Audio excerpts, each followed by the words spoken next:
പിന്നെ നമ്മുടെ ഒരു മര്യാദ ചെയ്ത് പോകുന്നു. കാരണം നമ്മുടെ ഫാമിലിയിൽ നിന്ന് പറഞ്ഞിട്ടാണല്ലോ. ഇതുപോലത്തെ പണി തരാൻ പിടിക്കാനായതുകൊണ്ടും അതെ, ഒരു പണിയെങ്കിലും നമുക്ക് തിരിച്ചു കൊടുക്കണം എന്നുള്ളത് കൊണ്ടും അതുകൊണ്ട് മാത്രം ചെയ്ത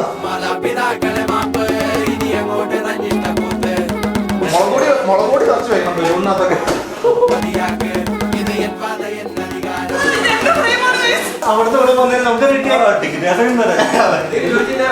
പൈസ